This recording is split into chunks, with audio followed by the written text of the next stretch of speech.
I'm hoping to get a lot of ideas and pick your brain as a songwriter tonight. So, yeah.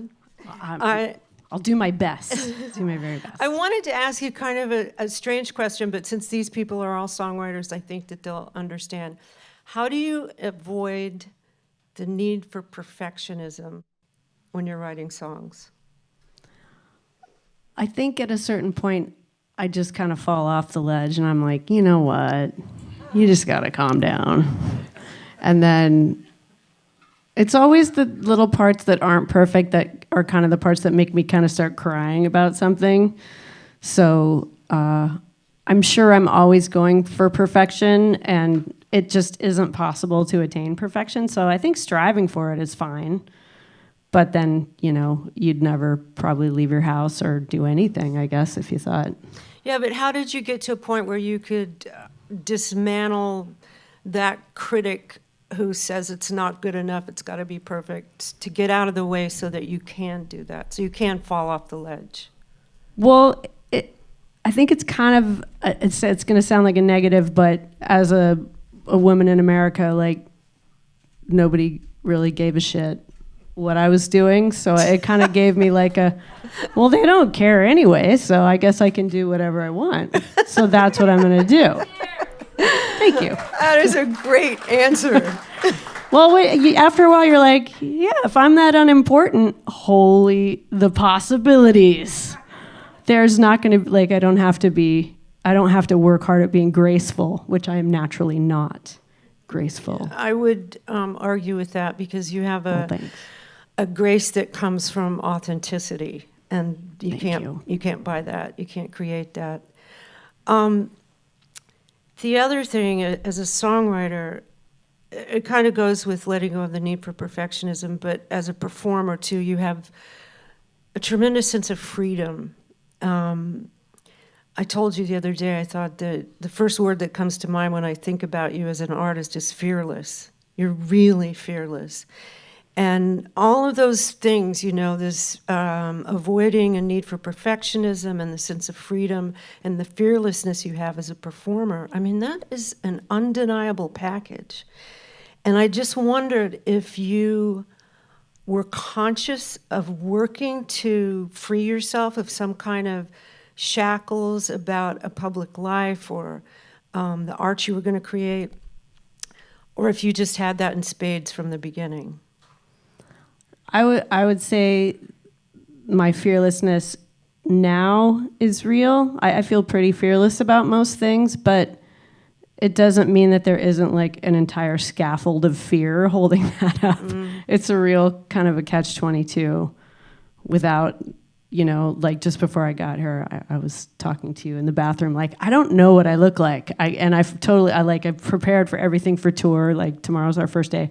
And I'm like, oh my God, I don't remember what I'm supposed to do to go be in front of people. And I'm like, right. Oh, is this what I'm wearing? I don't know.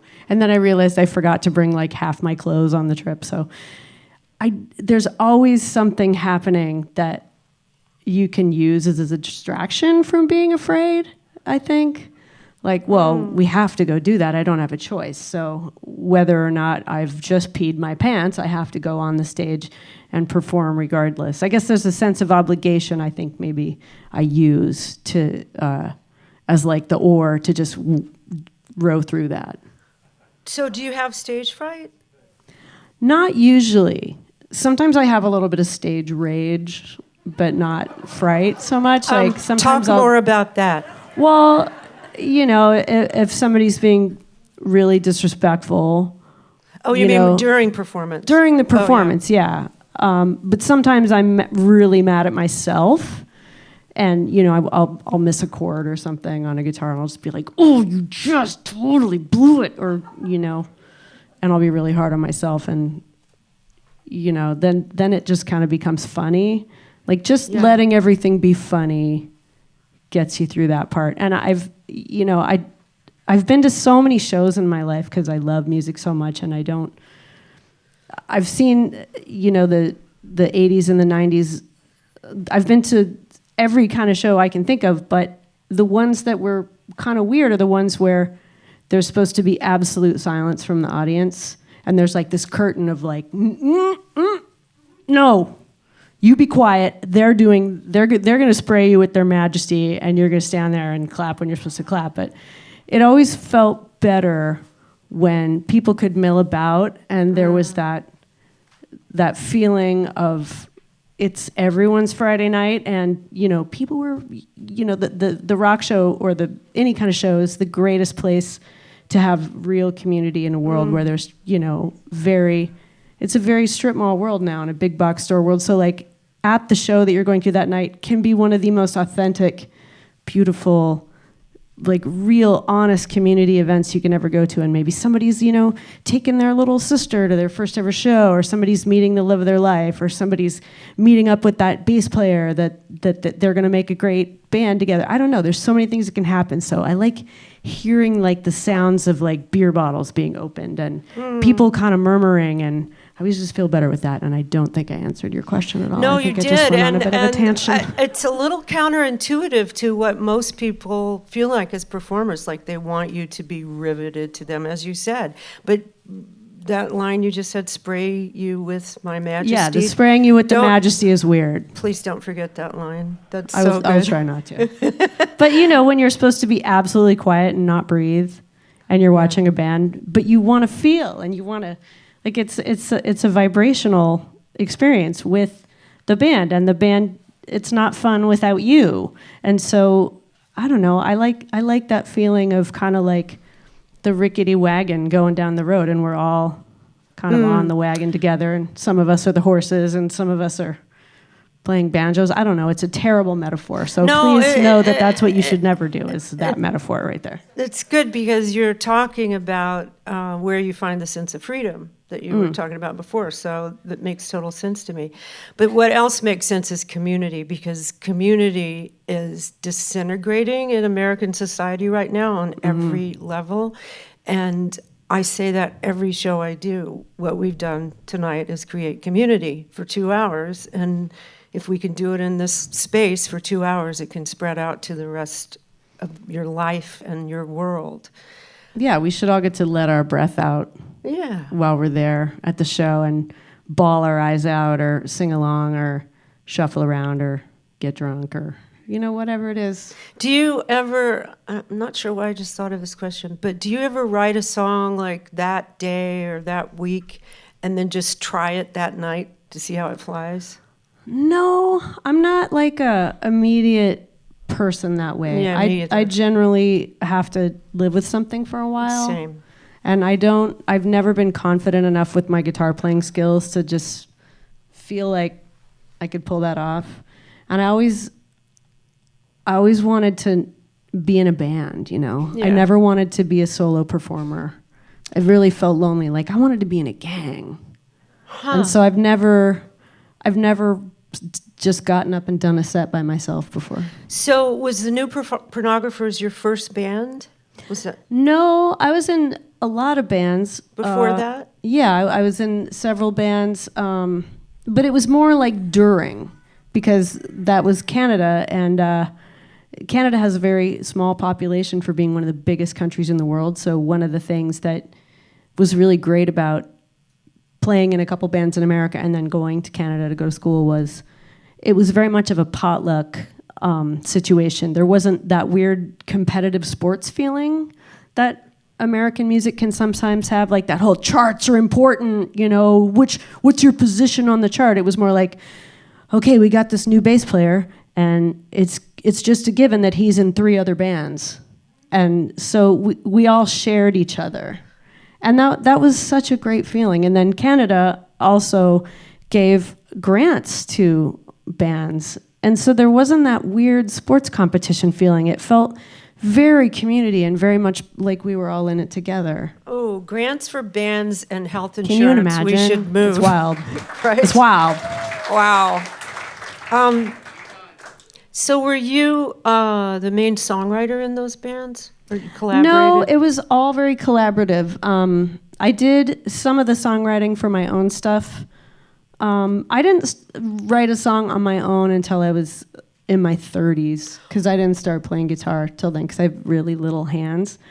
I never really made any sort of I never made quick enough progress on the 6-string guitar because I'm super impatient. So I would get together with people who could play guitar. Do you play piano? No, I don't. I played drums, so I wasn't like, playing drums and writing songs with myself. I would do that with other people too. So when you were collaborating on songs before the first ones you wrote yourself, were you writing the lyrics mainly? Lyrics and melody too. You would write the melody in your head? We would all write it together. Yeah. And then when you started writing songs on your own, did you write on guitar then? I did. I was recording with a friend named Don Kerr in Toronto who had a really kind of a seminal recording studio there called The Gas Station. And I remember one day walking into the studio and he had this little tiny guitar in the corner and I was like, it's only got 4 strings and the neck was so little. And I was like, what is that? Is that a bass? That's not a bass. And he was like, no, it's a tenor guitar. And I'd never heard of them. I did not know they existed. And so I tried it and my little tiny hand could make the chords. And I was like, what? And so I immediately started writing songs by myself. You need to get a parlor guitar. Yeah, a Martin they're parlor pretty guitar. good. They're so great. I've got a tiny little parlor guitar from the 19th century that I inherited when my dad passed that I absolutely love. And they're called that because ladies would play them in the parlor after. On our tiny little laps. On our tiny little laps. They were lighter as not to break our very bird-like thigh bones. So yesterday when I was talking to Rodney, I was saying that, I was obsessed with music and there were a lot of influences in my life as a child, not just my dad, but the music my mother would play, Ray Charles and Marty Robbins and Patsy Cline. And then I discovered the Beatles when I was 10, second grade, 8, 9, 10. And but then I didn't realize that a woman could be a songwriter until Joni Mitchell.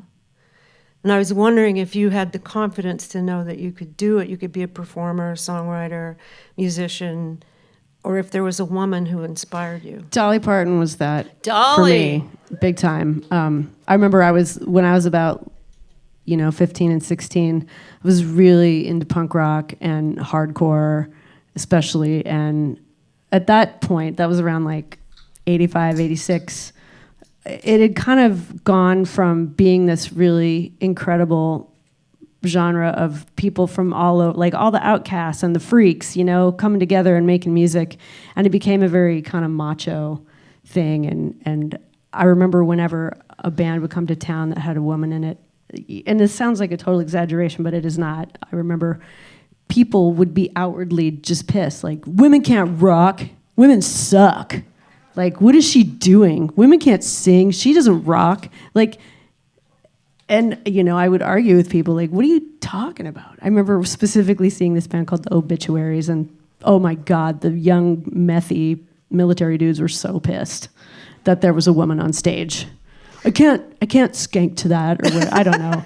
I don't know what the problem was, but they were so unbelievably threatened, and then I went to my grandma's house, and she had loved country music her whole life, and so it had always been there.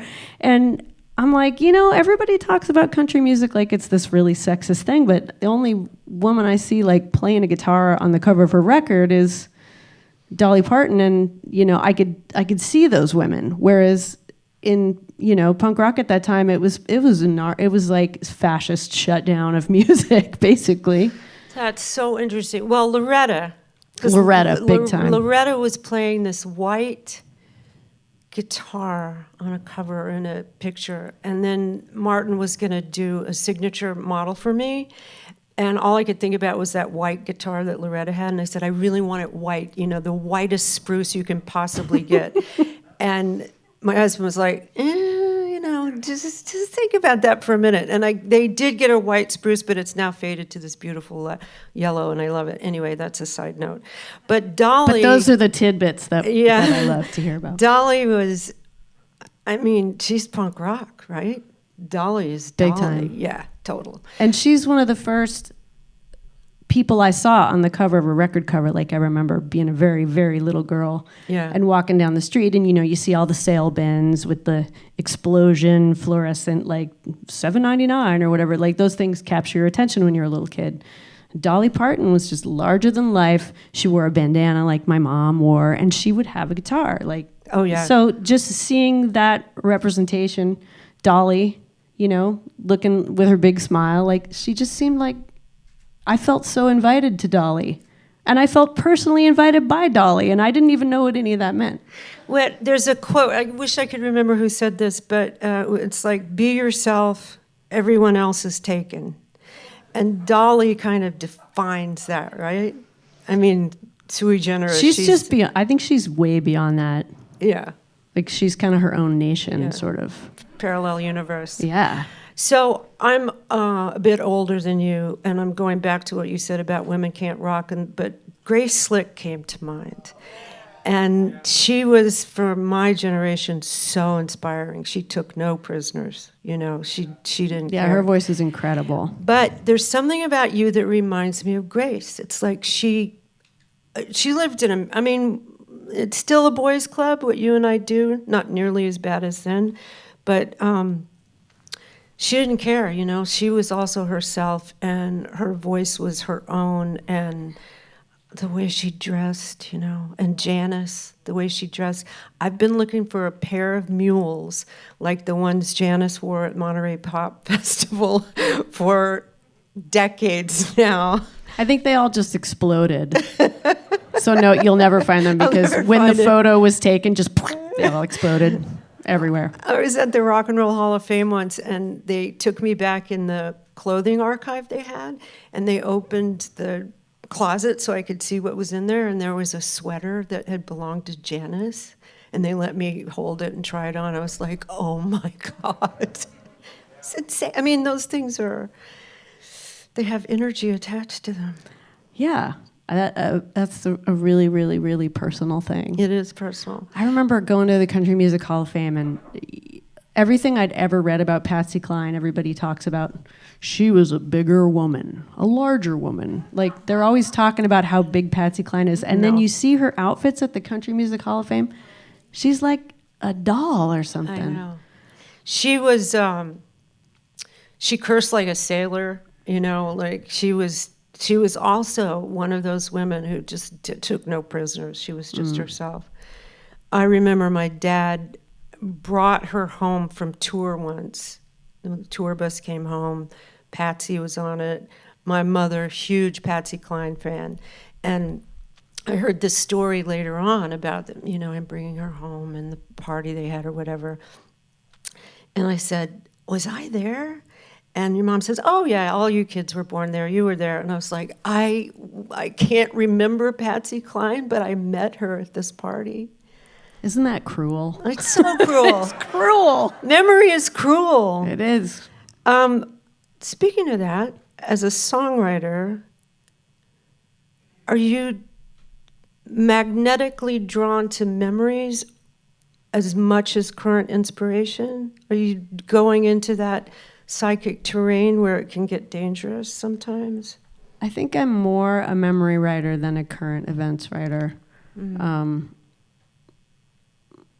I think those things just there's something a little, if something feels a little bit out of time, I think I'm a little more drawn to that in a way, just because I always loved kind of Cole Porter style writing where it doesn't identify the era it's in, and it, like, any era can wear it and it's still like a really beautiful love song. Or, your dad's songs, a lot of them are like that. A lot of Hank Williams songs, they could live in any era and be just as, like, gut-punching. What do you think makes that kind of song? I mean, what are the qualifiers for that? Well, I guess details without,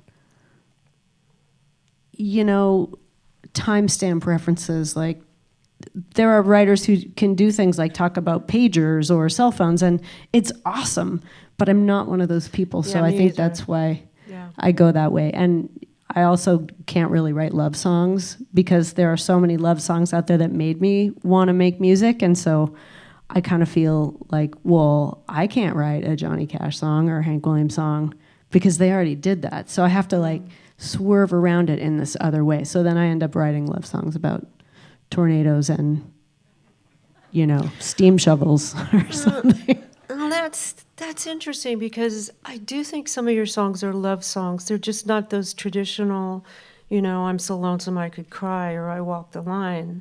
They're a modern woman who's assimilated a lot of music that came before and your own experience, and there's a lot of love in your songs. Yeah, I think so too. And it's just, I think maybe the everyday love that props us up and puts us to work, or puts us at whatever task we're doing.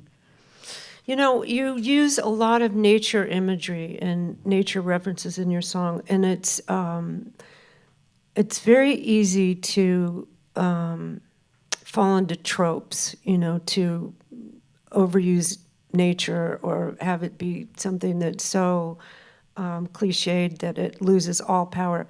You never do that. All your nature references are just imbued with real energy and light. And I'm not going to speak for you, but I think that one way you do that is the way you contrast even line to line. Like the nature's there, but then you get out of it and into the specific or the personal. Can you talk a little bit about that, if that's correct or if it's not? I think you're right, and thank you for that really kind compliment. Mm-hmm. I don't always totally, I just don't think too hard about it while it's happening. Mm-hmm. I'm not one of those people who believes that I just follow the muse kind of thing, because songwriting is work, and there's a lot of people who, will talk about it like it isn't, and it's hard work. I know. We talked about that yesterday. Yeah, and things just make sense. Mm-hmm. And, there's a lot of pieces of paper that I have to write on the back of and then throw away later. I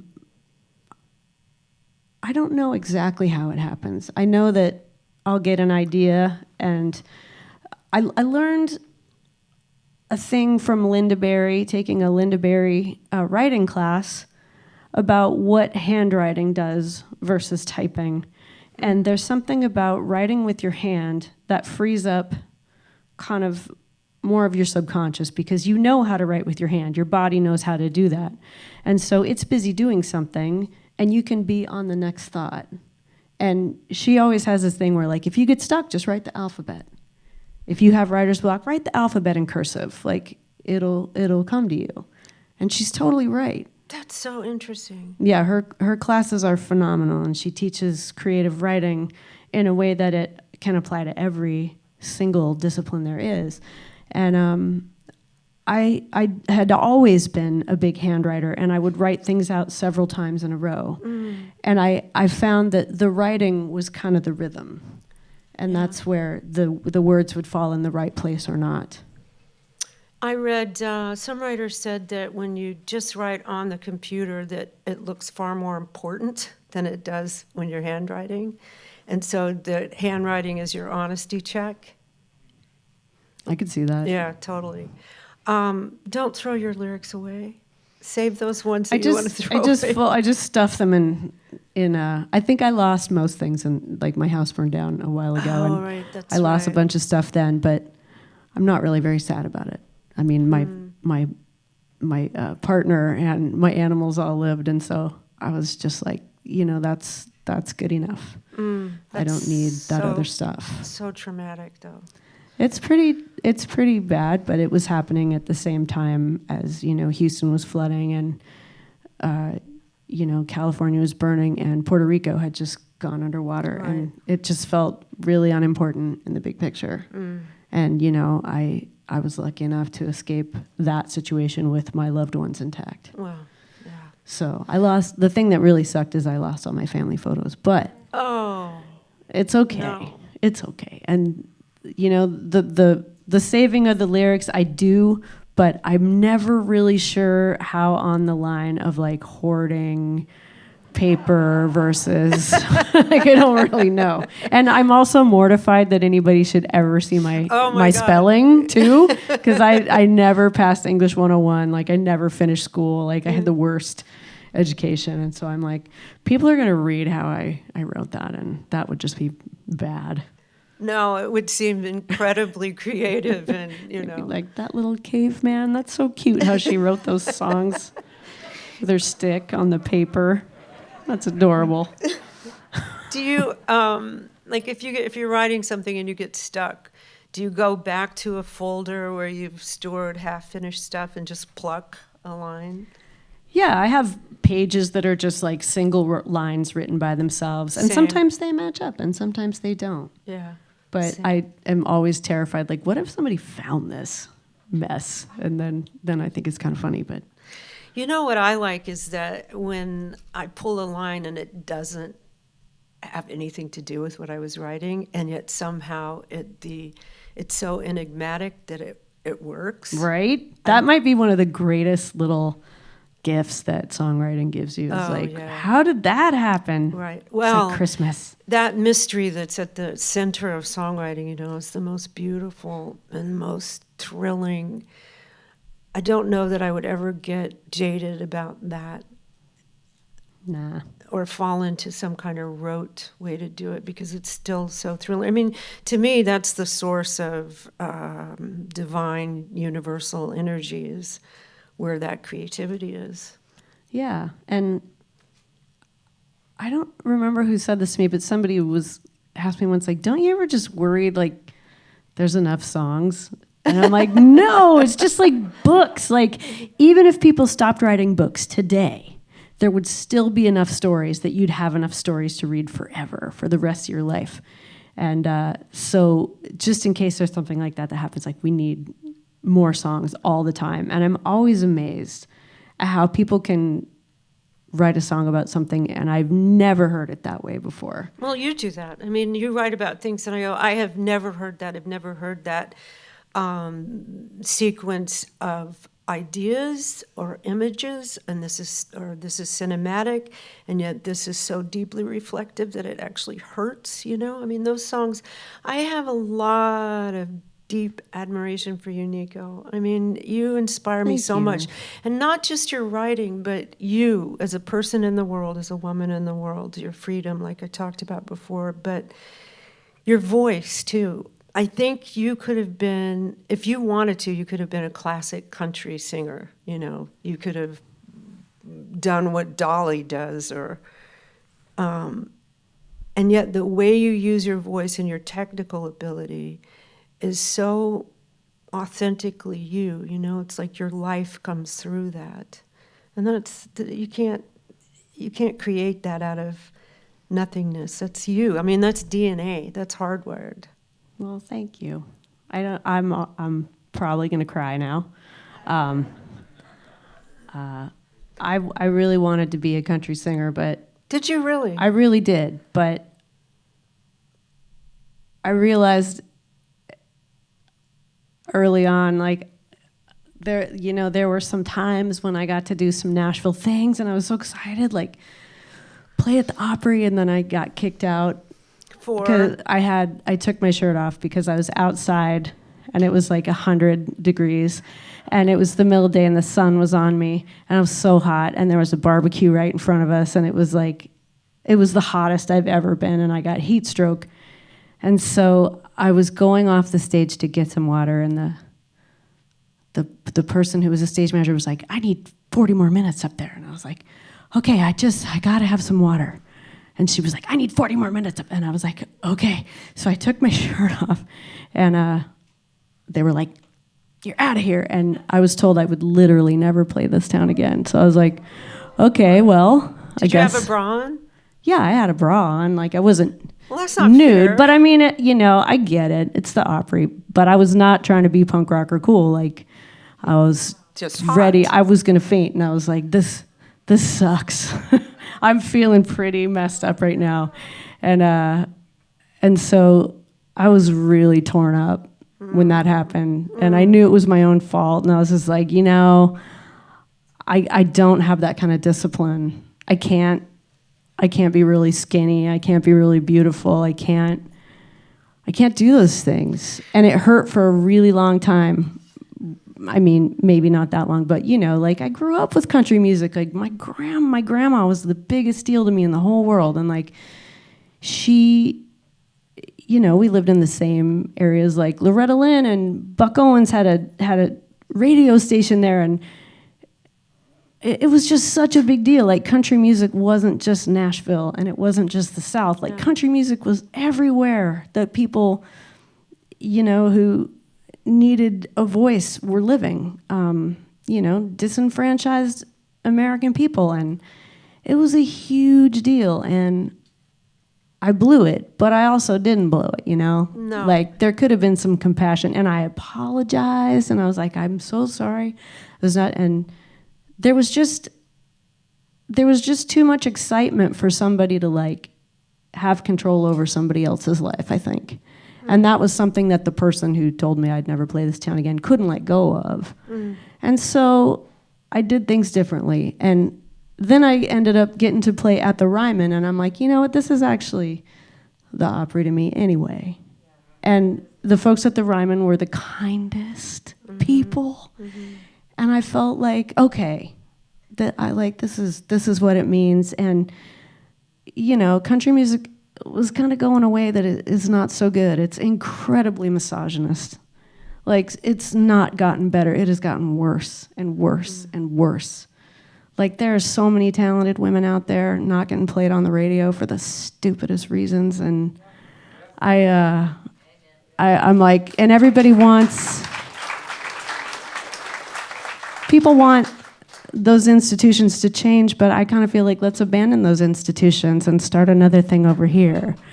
Because country music should grow. Like country music isn't supposed to just be this one thing, and it's not supposed to just be white people and men. It's like it's such an amalgam. Well, I agree. And again, Boys Club, and the thing that's so disheartening to me is that it hasn't changed in decades. No. Like you thought it was going to. Yeah. I mean, in the early 80s, when I would go to radio stations, I had a new record, and they would say, we can't put you on the playlist, we already have enough women. Yeah, right? Just and if that's happening to you, imagine what's happening to other people. Like, or we can't. You are the litmus on that one. Yeah, we can't play two women back to back. It's disrespectful.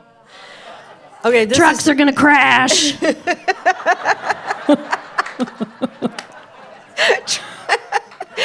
Here's the best one I heard.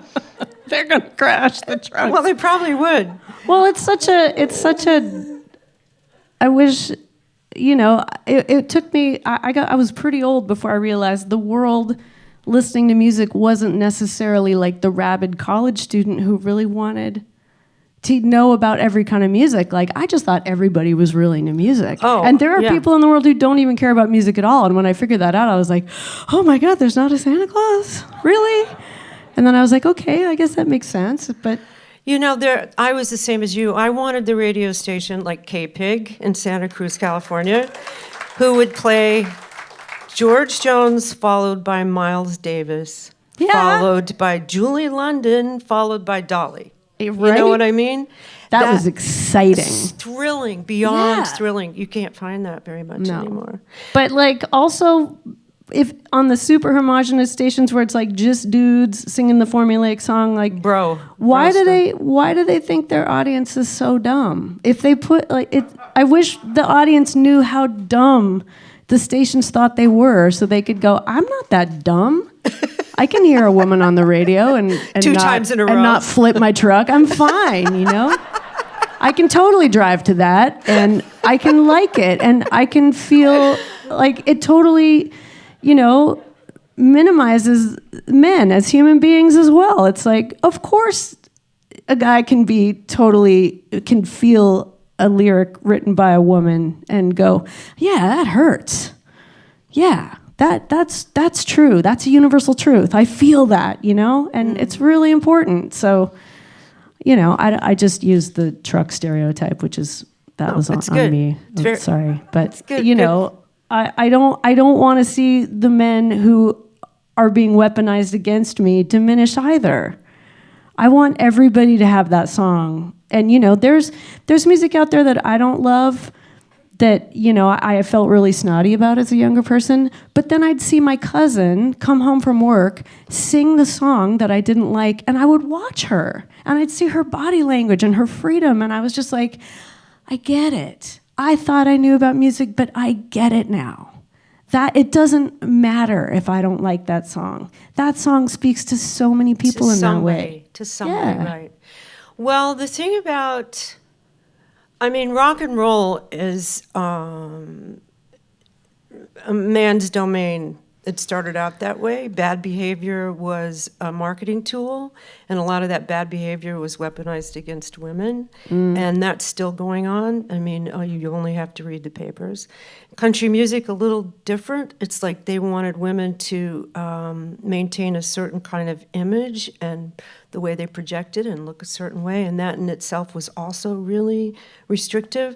In 1982, I think, I went into a marketing meeting for a new record I was putting out, and I was the only woman in the meeting, all of the A&R staff and the PR people and everybody, and a lot of people in this meeting, and they literally said, our marketing tool is to make you fuckable.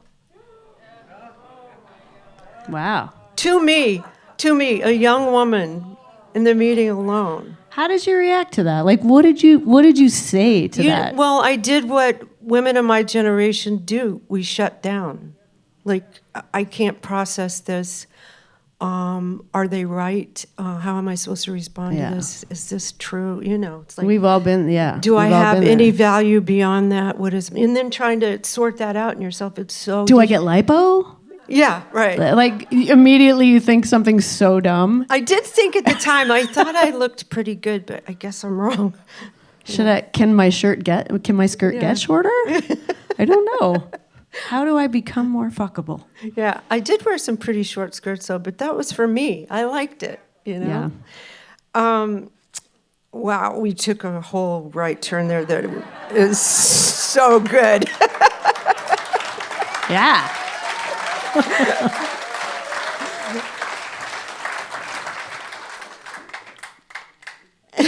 I don't know. I think I would stand up and maybe show them my genitals and maybe pee on the table in front of them now. All right, so let's talk about freedom. Yeah. Because I don't have that I think kind that's of freedom. what I would just be like, you want it? See, yeah. I'm just going to go for it now because there's literally, let's just blow up the world. I'm going to get this in before I go. See, I can't. I'm going to splatter your notes with my urine right now. I can't think that quickly in the moment. And I also, see, this is one reason I admire you, Neko, is that your sense of freedom knows no bounds. And I feel often, and I'm going to take this back to songwriting, I have to struggle against sometimes my own, because I grew up in a really abnormal home.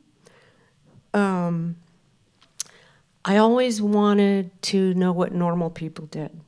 Like I read the Little House on the Prairie series because they had the washing on Monday and the baking on Tuesday and the sewing on Wednesday. And those, I thought, oh, that's what normal people do. And then I read that people drank champagne on New Year's Eve, and I thought, okay, that's normal. And I would keep a list in my head what normal people do. Because it was so chaotic in my house. My dad was a drug addict. My mom was enraged and grief-stricken and distracted and more. And that looking for normalcy has plagued me in some ways. Because I know that. I know that feeling. It doesn't work that way. I don't work that way. And so trying to reach that is a fool's errand. And you never really get there. And then you realize that all of us are on some kind of curve anyway, right? And my son, when he was about 8 years old, he kind of, at the dinner table, he looked up and he said, I'm not having a normal childhood. Because we were both performers and, in the public eye. And my husband said, son, compared to mom. Totally. You can still go to business school. It's going to be okay. No, he got a degree in philosophy from the University of Chicago, and he's a musician, so, he's going to open a philosophy store, I think. Just selling crying towels. That's what they say. Dabbing towels. So your childhood was clearly not normal either. No. But you seem to have gathered power from that. It's definitely ultimately I did hindsight. too, but I want to hear how you did that. Well, it's funny you should mention the Little House on the Prairie books. I read them for the same reason. Like, there was this discipline that they had. Yes. And this regimented scheduling that was so attractive. Same. And I was really, really into that. Yeah. And like just how long it would take to make the bread out of the grain or whatever. And I don't know, I was just, it was like this weird time porn or something. Yeah. They just really are present in there every minute. But that's the thing, right? It's not only that there was a certain discipline to it, because the discipline as a songwriter is equal to inspiration. You can't have one without the other to write a good song. But that sense of discipline that you show up every day for the task at hand, and the attention to detail, like you said, and the pride in one's work. Ma's kitchen was always spotless clean. And those things were all life lessons. It wasn't just the search for normalcy, but it's about things. I did end up taking into my work life, my work ethic. I have a really strong work ethic, and I know you do too. And can you talk about that a little bit, about work ethic? My work ethic, I think, comes from a lot of desperation. So my work ethic started as something really flawed, because it was really about running in the air. It was like if I ran hard enough, I would be just enough off the ground that things couldn't get to me, or I was outrunning things that I didn't want to think about. My childhood was really pretty dark, and there was just a lot of really serious neglect and a lot of like long periods of time that seemed like jail. And so when I finally got even the slightest amount of momentum, I just used that momentum like a rented mule, and I beat it to death. And I missed a lot of my life, I think, because I was so busy on to the next thing before I could, spend a moment in the thing I was working on and move forward. Like, there was always a weird perfectionism, and then the super, we got to do that, or, nobody will know that we're a band, or, you got to do that because then you got to please the radio programmers, and then you got to do that. Like, there was no resting, and so I really burned myself out really bad. And I think I alienated some people in my life, just because when your ambition is kind of unchecked, or you don't kind of try to reverse the machinery a bit so you can lead a more kind of self-examined life, I think it just seems like almost like megalomania or severe mania or even narcissism. To make your work ethic pathological. Yeah. It's like, when is it work ethic and when is it, just absolute addiction in a way? Yeah. I do know some people who are addicted in that way. They can't stop because they can't be alone with themselves. Yeah. Right, and it's dangerous. Yeah, there's definitely a balance. Do you have somebody or some figure or being in your head that you have to please, or is it just yourself? Well, I did want to make, my family proud of me for maybe my 20s, and then that all kind of fell apart, and then I was left alone with myself, and then I think I kind of faked my way through hanging out with myself, but I wasn't. I was pretty sad, and then, I got hit with pretty bad depression in my 40s, and then, that's kind of what made me it kind of just hit me, and I had to take a long, hard look at myself and just kind of show up and clock in every day and go, yeah, you're going to feel like this for a long time. So get used to it, and you have to do it because there's just no other choice. And I think that's when I just examined the work ethic part. But I don't know that, I hope not a lot of people have that problem, because it can be really crippling. Yeah. Yeah, and at the same time, or also solitude is essential for what we do. And it can become dangerous. You know, you're always treading these psychic pathways that can get dark and dangerous. I always felt that I had to learn how to make a bridge back to the world and be in the world and not just stay in there, because it could lead to bad places. But to find that balance, that you have to have solitude in order to work as a songwriter, and as a performer too, to gather your own spiritual forces to do that, and that the seeds of creativity are there, you know, and that can get sparks from the outside. I mean, it's tricky, and like you said, it's hard work. I mean, and part of it is just getting to know yourself, isn't it? I think we're going to take questions, right? I just saw that you guys were motioning me. Neko, so you call on who you would. Yes. Hi, Neko. I'm a big fan of NPR's Tiny Desk contests, and I've probably watched hundreds of them, and yours is by far the most fun one I've ever watched. It's Halloween, and you're wearing a gorilla costume. Halloween is the greatest day of the year. I mean, you can't not be excited about that. So thank you for that. I love it. Well, thank you. Thank you. Yes. Hi, Mike Atkinson, Tacoma, Washington. Question about living in Tacoma versus living in other areas of the country. Did you find that the weather affects your writing? I don't know that it does. Like I always felt very comfortable with low ceiling and lots of real gray. I always felt good about that. So I'm sure vitamin D from the sun has definitely been helpful. But I think I don't know. I'm sure I like to write about weather, so I think more variety is good. So I would say it has, but I definitely hold low ceiling and the gray sky and the needly rain is kind of my touchstone number one favorite sort of atmosphere. And I think that's kind of my favorite atmosphere to write in, just because that's the first one. That's the same for me, because I grew up on the coast in California, and the fog would roll in every day. And there's this beautiful melancholy to that I find really inspiring. Yeah, fog is good. Yeah. Fog is good. Yes? A little compliment. My ex-husband, Murray Hammond from the old 77s, and he told me to say hello. Aw. But Tom DeSavia, his A&R guy, is obsessed with Linda Ronstadt. And I remember it was a long time ago, but he was like looking for the next Linda Ronstadt. And he's like, I found this woman, Neko K. She's amazing. She's going to be like the next Linda Ronstadt. And Tom was saying about you.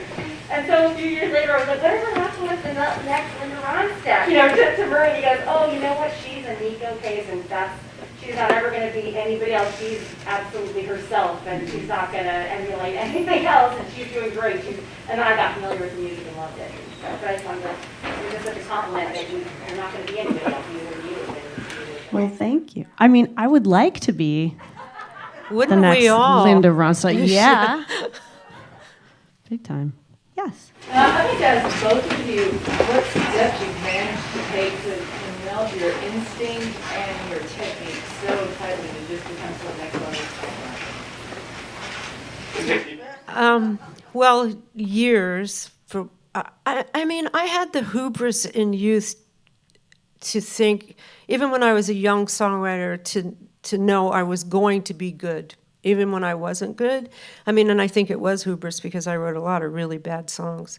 But I wanted it so badly that I kept working at it. I would show up, I would do it. I would spend 9 hours on the floor just going over and over.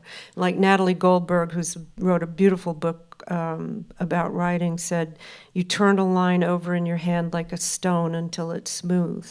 You know, and I did those things until I became good. And I knew that I was writing good songs then. But I wouldn't I also had the hubris not to let people tell me I was doing it wrong or I should do it another way. And I don't know why that is. I just had this thing in me that believed in myself. Even when everything around was making me insecure, there was still something here that thought, well, my work is my work, and it's good, or it's going to be good. But if you were a man, wouldn't they just call that a sense of self? Yeah. Or like self-confidence? Yeah, that's good. But we're calling it hubris. Like, I would do the same thing to myself. I'm not trying to call you out, No. but I'm like, yeah, I would have said the same thing. See, that's so right. I could have given a very short answer, and that would have been it. Well, That's right.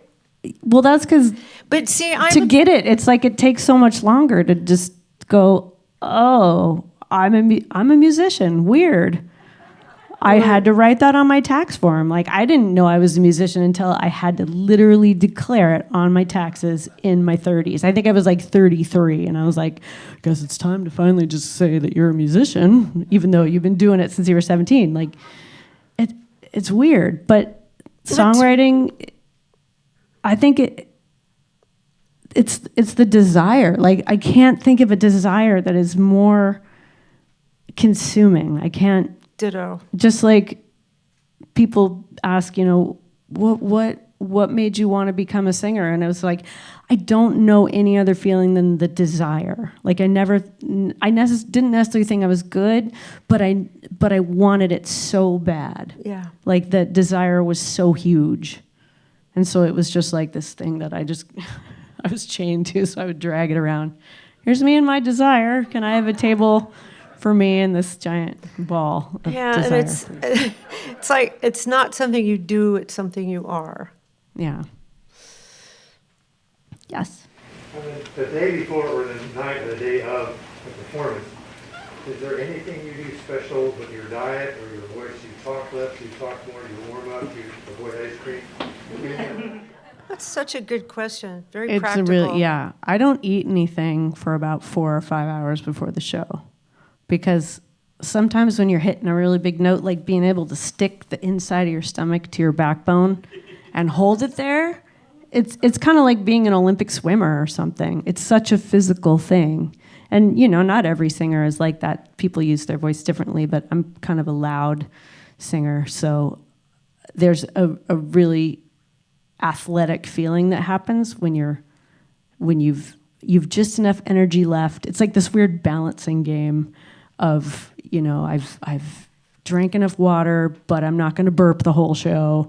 I can't taste what I ate earlier because that's disgusting. But I still have enough energy. And Katie Lang told me a really great thing once where she's like, if you want to lube up your voice right before the show, you take a few bites of an apple. That's right. I do that too. And it totally works, right? It totally works. You know why? My voice teacher told me why. Why is that? It has the same chemical makeup as saliva.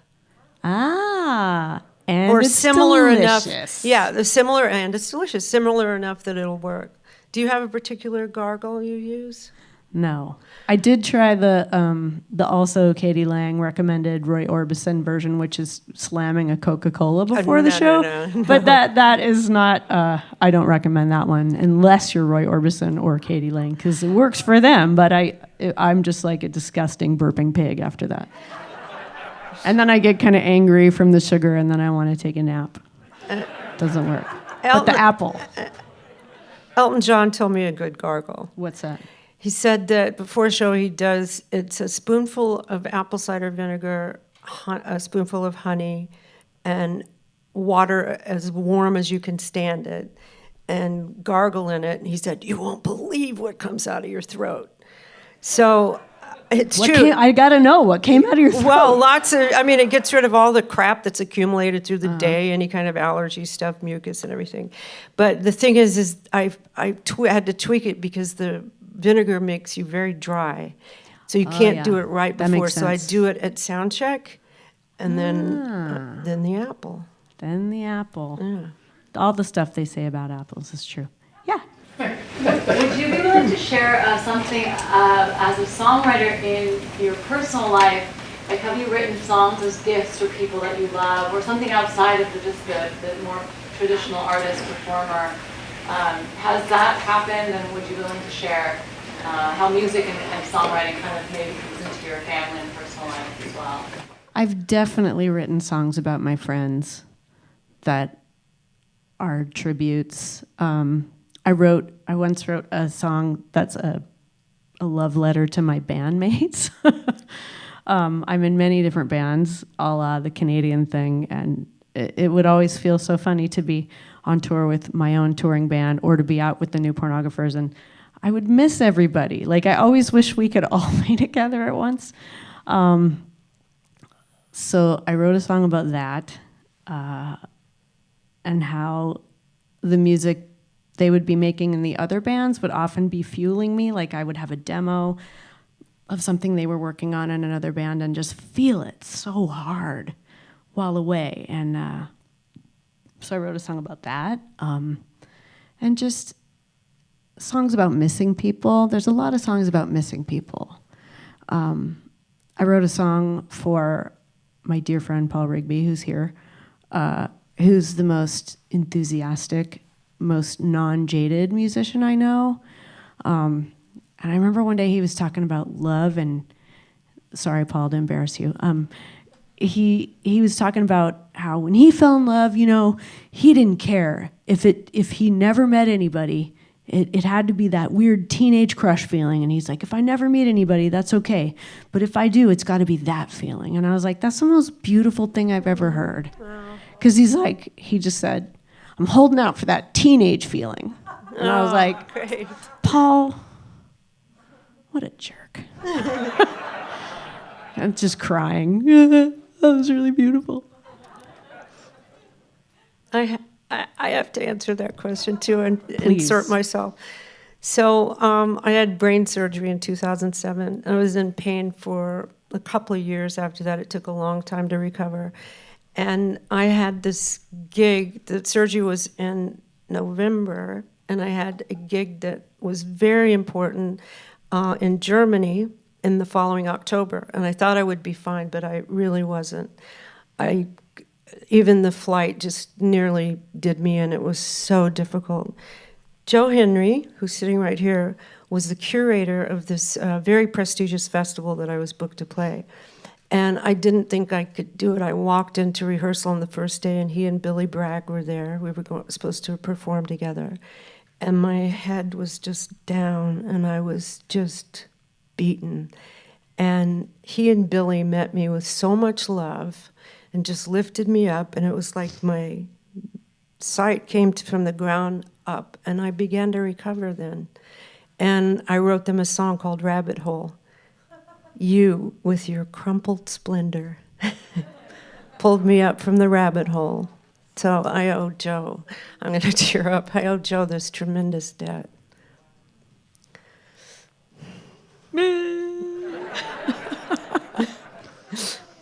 And now we're all crying. Yeah. Well, he was sitting right here. I had to stick myself in there and answer that. Oh, Joe, I love you. Aw. Here you got a gentleman over there. What perhaps is the weirdest thing that both of you have written a song about? Ooh, you go first. I wrote a song about the return of the black-footed ferret from extinction. I'm so excited. I was like, they're not extinct? Fuck yeah. And I wrote a song about it. I guess that's weird, but I'm pretty into black-footed ferrets. So. I can't beat that. I'm not answering. I think we have, what time is it? Do we have time for one more? Okay, a couple more questions. Yeah, you had one. Yeah, I wanted to ask you about, my favorite song of yours is Mood to Burn Bridges. And I wanted to ask you, when you were writing that song, did you have in mind that the way that it does that rockabilly speedy, electric guitar, and then it does that swoopy slow down part, or did that come in the production process? I think I just felt like songs have to have parts, or I don't know. I think I just had these ideas like, well, I better put another part in it, otherwise it's not a song, and because I didn't know how to be a songwriter. And there's not any one way, but so I think I just thought that I was making different parts. And I would always write songs in parts, like just sing something into a tape recorder.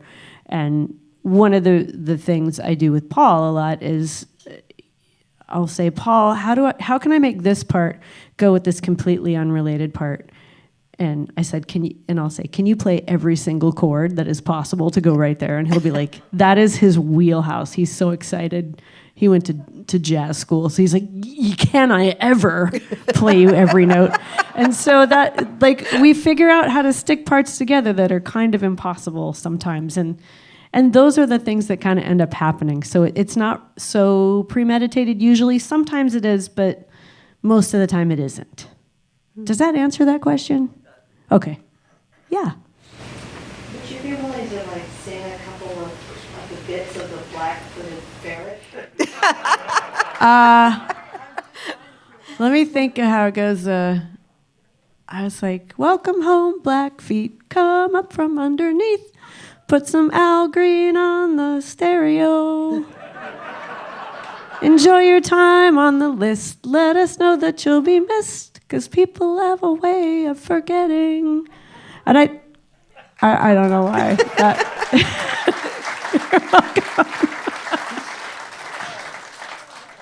And then it goes on to talk about how their approval rating is high right now. And it's a good thing they came back from extinction, because they're really killing it.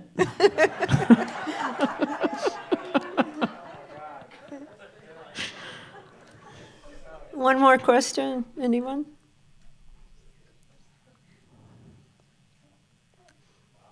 Yeah. What's the future look like? Oh, the future? Well, the present looks pretty dark, so something has to shift. I believe in creating our own realities, so I'm gonna go for the positive and say we're gonna make it.